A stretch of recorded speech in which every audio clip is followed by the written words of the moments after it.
All right. Good evening, everyone, and welcome to the inaugural episode of the Dusty Archives History Podcast featuring myself, Ben Alcher, and our resident expert, Katrina Bill. Katrina, thank you so much for being part of the podcast. We really appreciate it as we dive into the depths of history and peel back some of the archives on maybe some things that you didn't know about from certain eras in U.S. history, and maybe tell you some things that you didn't even know about in the first place. And we thought, what better place to start than to go back a little more than 100 years ago and talk progressive era?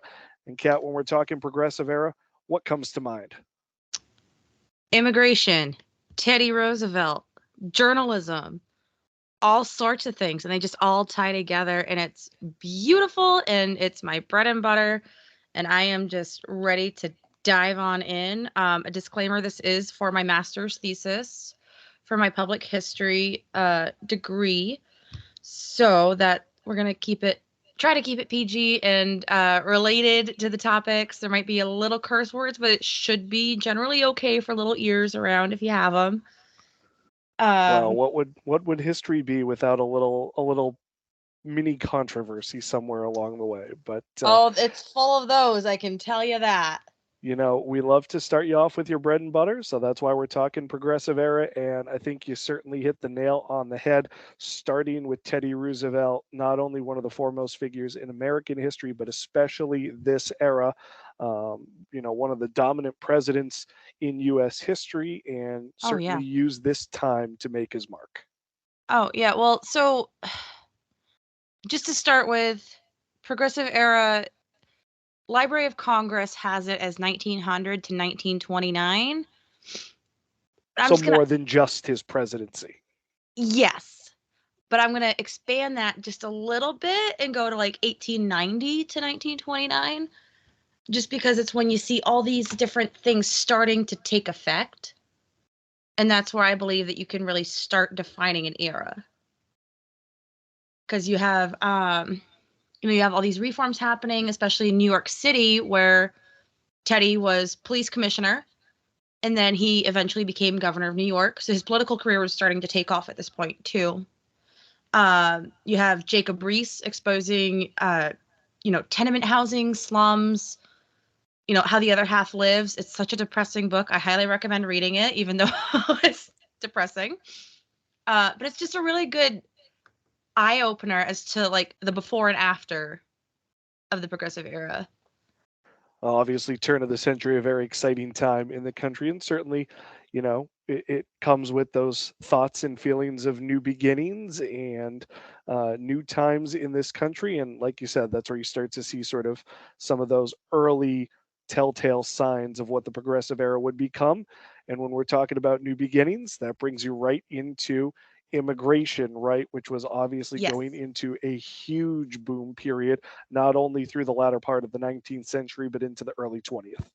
exactly. And keeping on the Library of Congress, when I was going through like just like a little kind of brush up of the progressive era, because just studying all these things have clouded my mind. And you know how you forget just the tiny little details after you've been studying something for so long. It was one of those moments, and they had mentioned that just between 1900 and 1915 there was an estimated 15 million people. So it's about a million people per year coming over. I think it's pretty sure it's just for Ellis Island, but I'm also pretty sure that's just an overall reflection of the population influx. Right. I mean, obviously, conditions poor in a lot of other countries, Oh, especially yeah. Europe, which is where a lot of these immigrants came from, and just a massive influx into the population of what was still at the time sort of a rapidly expanding America. Most of the country had pretty much been explored out at this point, but obviously, there was plenty of room for people still to transition to, and the American dream was very much in vogue around the world in this time. Oh, absolutely. Sorry. I was just reading a book, and I could have sworn it mentioned the immigration boom somewhere in here, or just about how during this time period, America was going from more rural to urban, Right. especially New York City. Because you have Ellis Island there, so you have this huge influx of people coming over. So of course there's going to be a mass increase in the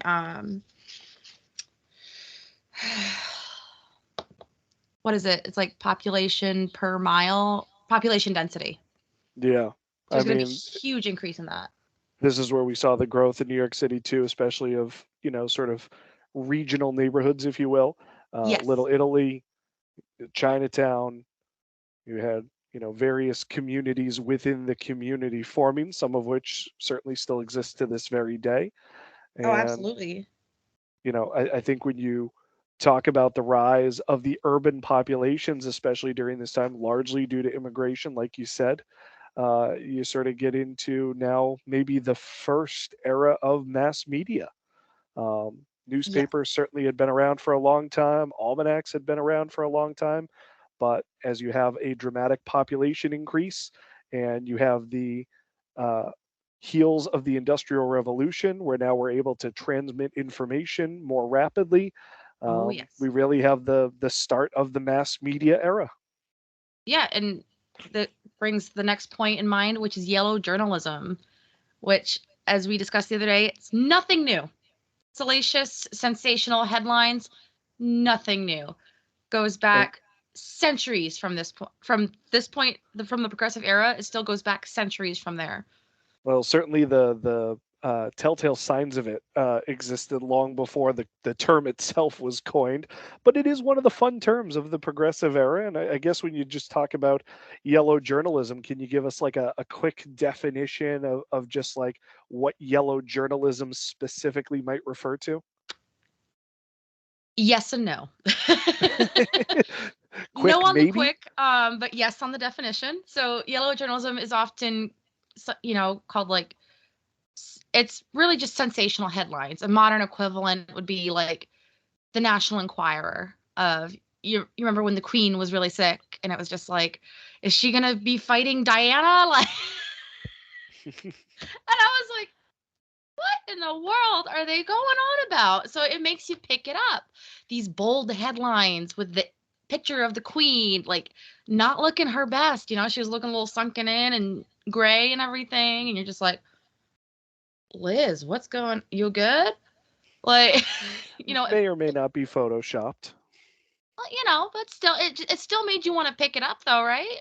Right? Yeah. Kind of flip through it, go, what the heck? What's going on? Got to So grab your that's attention at the checkout line.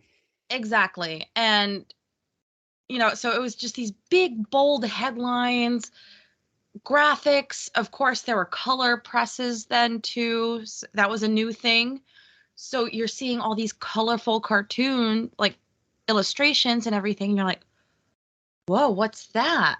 And it's really the best way I can describe yellow journalism is good intentions, or what did I say the other night? Sound logic, questionable execution. The Well, the biggest motivation may really have been just to bring business and sell papers. And so, if it that was the was goal, they certainly accomplished that goal. it was, and Joseph Pulitzer himself, owner of New York World at that time, he was an immigrant from Hungary, and he came over in 1864, according to James Wyman Barrett, who did a book called Pulitzer and His World. And he signed up to fight in the Civil War. So, he's doing all these different things as this immigrant from Hungary who can barely speak the language. And I just lost my train of thought. Oh my God. Well, I tell you what, how about I bring you to the other side of that Yes. newspaper war, which we know Pulitzer was on one side, and then we Yes. have, a man who sort of fashioned himself maybe as the consummate American during this time, which is William Randolph Hearst. Hearst is definitely the other side of the coin.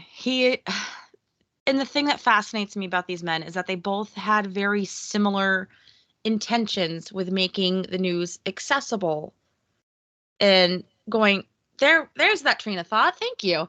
Uh, That's what I'm here for, steering the ship. so Pulitzer came over and he could only speak German, right? Hmm. So he had to rely on a German newspaper. But then the wheels started turning and he bought a newspaper in St. Louis, Missouri, after he was done fighting in the Civil War. And St. Louis, heavy population of German speaking people. Yep. So he was told to go there as a joke initially. But then he found a newspaper and email us. I'm so sorry, German speakers, if my German is terrible. I took French and I know a little bit of Spanish, and that's about it. So it's called the Westliche Post, I think. My It's German is rustier than yours, so I wouldn't be able to correct you there one way or another. it's Westliche. Sounds right. And Vestleak. Westliche. I don't. Again, email us dustyarchivesvlog@gmail. If that's wrong, we'll fix it. I'm so sorry. Again, not a German speaker by any stretch. Um, so he started reporting for this newspaper, and then this gave him the idea to own his own. So he bought a newspaper that was kind of frazzling out over in St. Louis, started making buku bucks, came over to New York, purchased the New York World from Jay Gould, and the rest is literally history, as they say. Hmm. And so he was still in this altruistic mindset of, I wanted an accessible news source when I came over here. Let's make another accessible news source for, all these people still coming over. So they would make things like the big bold headlines to grab in the graphics to just grab the reader's attention. You didn't have to speak English to see this picture of, a ship blowing up, which is a little bit of foreshadowing there. Um, but you didn't have to have these articulate English speaking people to understand, like, wow, something happened. Right. Something And then serious. Hearst actually ended up working for Pulitzer and the World. And then he just kind of was like, hey, he's on to something here. And then he bought the New York Journal that Albert Pulitzer, Joseph's brother, actually started. John McLean purchased it from Albert, and then Hearst purchased it from McLean for $180,000 in 1890s money. So here we have, and the journal was actually selling for a penny, which is where you'll hear the term penny papers. Right. So that was another thing of making it accessible, was making it affordable. And thus the newspaper wars were off and running. Exactly. And the best date that is most known is February 17th of 1898. And I'll be right back. I got to grab those newspapers, those articles. Fill in the gap here. A critical date in United States history, of course, and this is really where the newspaper wars had been heating up at this time, and this was sort of maybe the big early signal The Big that these Bang. two papers were going to be longtime rivals throughout this era, right? Oh, absolutely. For at least another 15 years until Pulitzer passed away in 1911. But even then, it was kind of on the fade out in the early 1910s, but just enough to, in my humble historian in training opinion, to impact a group of other immigrants that worked at the Triangle Shirtwaist Factory, which had a huge fire in March 25th of 1911, or on March 25th, 1911, excuse me. Whoop! Almost lost the torpedo hole article. Oh boy. All right, so again, I can send these to you if the quality isn't that great, but this is the New York World headline when the USS Maine was exploded. I think we'll get a good look here. And for those maybe who have forgotten, this is, a little bit before the Titanic, which is obviously the ship that everyone knows, not exploded, but sunk by the iceberg. But the USS Maine really was the touchstone for what would be the somewhat brief Spanish-American War at the turn of the century. Yeah, it lasted about 10 months. Hearst later on loved to take credit for this war. He was like, oh, the war that I started. I still have to confirm that, but that's what I've been seeing in a lot of different sources. So I'm very intrigued. I haven't found anything written by Hearst, and this man loved to write and complain. So I'm sure I'll find something. But yeah, so just a disclaimer here. The cause of this explosion of the warship Maine, still unknown. It was docked in Havana because there was like threats of a rebellion in Cuba. So I'm still not sure of the exact reason why the United States was like, we want in. Let's send the Maine down there. But we did. And then the Maine blew up. And I'm sure a lot of people, if you studied this in school, you remember that picture that I just showed of the New York World. Again, that was the one owned by Pulitzer. But he posed it as a question, but it still implied Spain was responsible. And then we have Hearst with the New York Journal. And he, destruction of the warship Maine was the work of an enemy. And then he offered a $50,000 reward in 1898 for the detection of the perpetrator of the Maine outrage. And that is a direct quote. So Hearst is already just going, it was them. Yeah, not necessarily pointing to anyone specific, but just saying whoever did it, definitely an enemy, and certainly a good way to certainly bang the war drum at that point. Well, you say that, but not at anybody specific. But then his New York Evening Journal, my favorite headline, because of the torpedo hole. Right. War, sure. Maine destroyed by Spanish. This proved absolutely by discovery of the torpedo hole. And then we have a photo, and I'm going to use the word alleged quite a bit during this, because we still don't know if this is actually from the USS Maine or if it was just a random torpedo hole picture that Hearst found. And said, you know what, let's run with it. But that's the torpedo hole. I mean, could have been a hole anywhere, but if you say it's a torpedo hole, everyone will believe you when you're that powerful. Throwing it in all caps. Exactly. And like I said, you didn't need to know much English to know that war.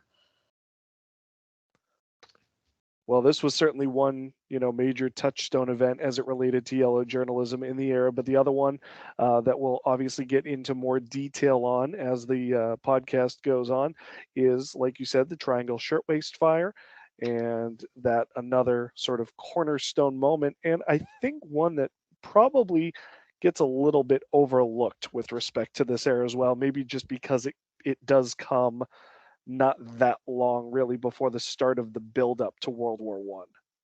Right, and that's another reason that I wanted to talk about the Triangle Fires, because it's not that well covered. Like, there's a few documentaries on it, sure, but not as many documentaries as like, gosh, I don't know, like, I'm blanking here, like the Civil War. More on the immigration boom from this era, certainly more exactly. about, Teddy Roosevelt, but this was, certainly something that had a massive impact not only on the people of the time, the immigration population specifically, like you mentioned, but would have sort of long-lasting policy-related impacts as well. Exactly, because OSHA has been, they haven't come outright and said this is the reason we exist. But on OSHA's website, there's not a huge section, but there's a very long article about the Triangle Fire. Mm-hmm. And just the need for working fire safety, safe fire exits, the need for, hey, don't lock the doors from the outside, please.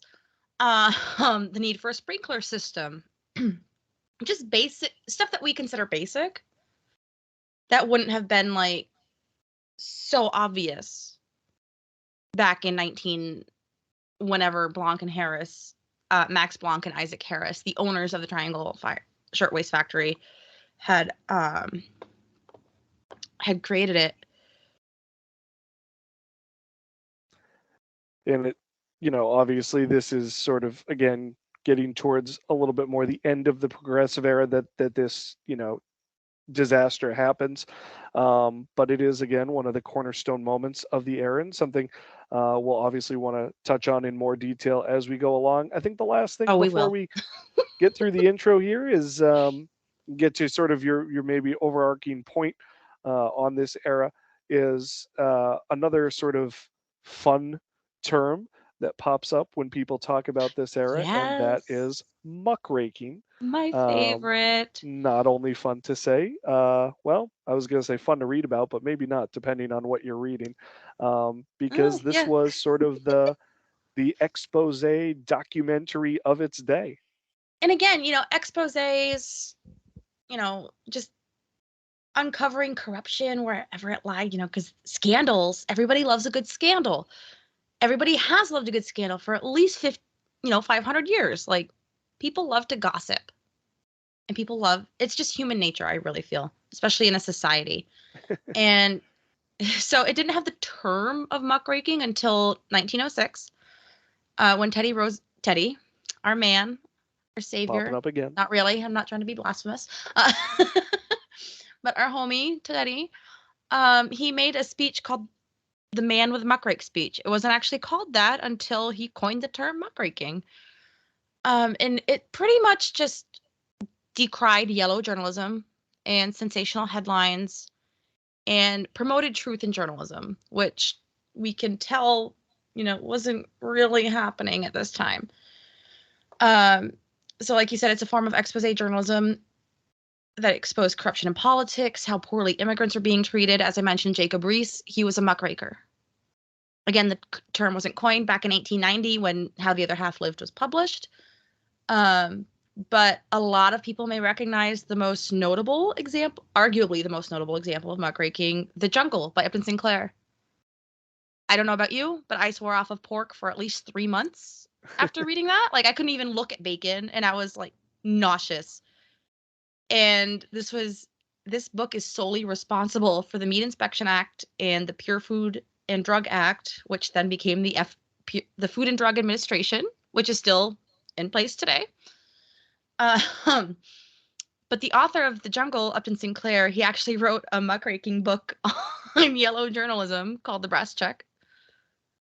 So I just love how everything is just tying together in a beautiful little knot for me.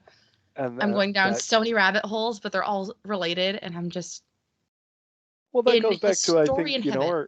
our central point of what we were talking about at the beginning, and how all of these things, again, um, key points or key aspects of the progressive era that are taught about history, and how they all end up intertwined at the end of it. So, when we take this big basket of things we discussed, we take Teddy Roosevelt, we take yellow journalism and muckraking, which sit really on opposite ends of perhaps the journalistic integrity spectrum, Yes. and we throw all of those things together amidst a massive immigration boom coming into America at the time, specifically centralized mostly in New York City. You know, we have, all these things that impact one another, and sort of, what is maybe your general thought on how all of those ingredients sort of combine, and the result of that coming out of this time period? So it's really, like you said, it's a symbiotic relationship between everything going on, right? So it's widely known by all these social historians that muckraking had this huge positive impact on all these legislate what what's the word? All these laws, Legislative. legislative actions. Thank you. But the impacts of yellow journalism still aren't really that widely known, and they're not really that explored.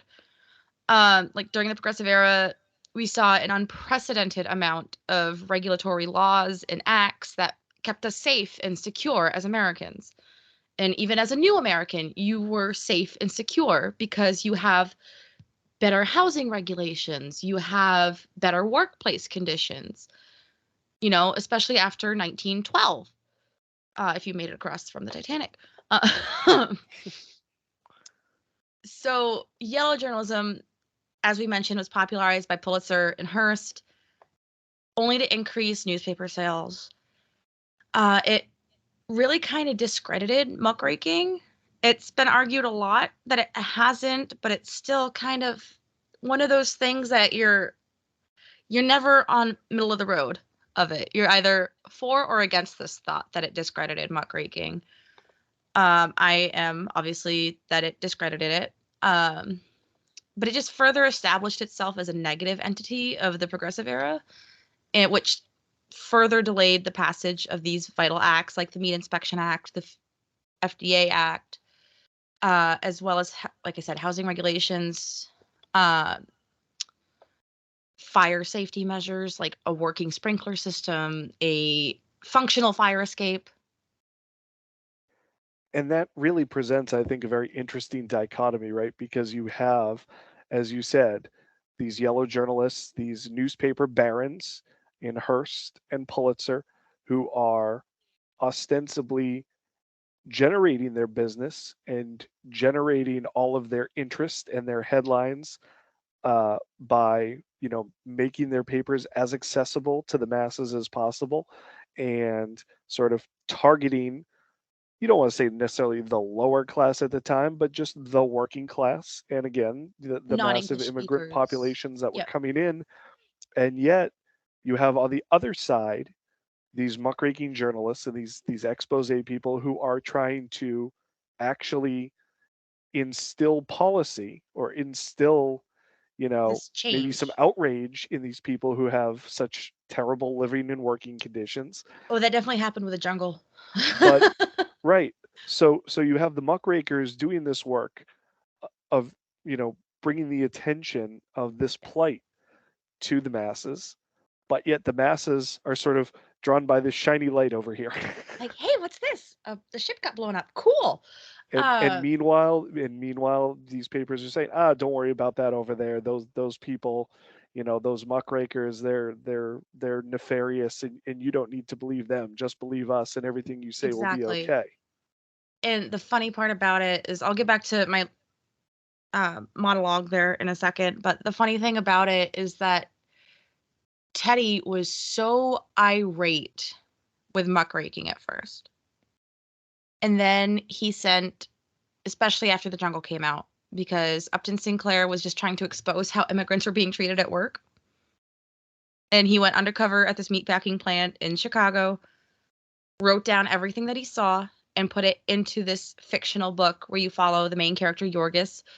And he, Yorgis works at the meatpacking plant. He slaughters the pigs. He does this. And then the line that stuck out the most to me, and I'm still getting a little queasy thinking about it, is they used everything but the squeal. And so this book caused this massive outrage. And of course, because it's technically fiction, people were just like, that's really not true, right? Right? And so Teddy was like, well, then if that's true, then what the hell was I eating in Cuba when I was fighting in the Spanish-American War? Another little tie-in there. Cute. There you go.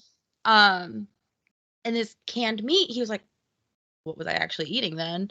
So he sent his own investigators to this meatpacking plant in Chicago. Investigators confirmed it. Teddy came out with a man with muckrake speech. But yellow journalism itself had just such a myriad of impacts on European immigrants, mostly negative despite the good intentions. Like I said, sound logic, questionable execution. They tried to make it accessible. They had these big, bold headlines, these pictures, these illustrations. What was that? Was that me? I don't know. Oh, it was me. I got an email. A big bold headline just happened to fly by. Woo! Stop. Excuse me. But when these, what in the world's going on? Just headlines flying left and right. I just got like 4 emails in a row. But See, we're already getting questions and reactions before we've even published an episode. It's wonderful. I love it. But when these penny papers, the World and the Journal, would cover stories concerning European immigrants specifically, it kind of fed into this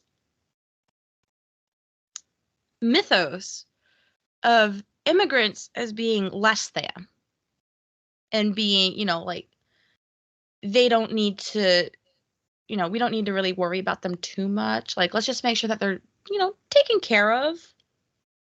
That they're able to be upright and get into the factories. Yeah, exactly. They're on the right side of the ground and vertical is pretty much all that we care about with these immigrants. This was also peak no Irish need apply, the Nina,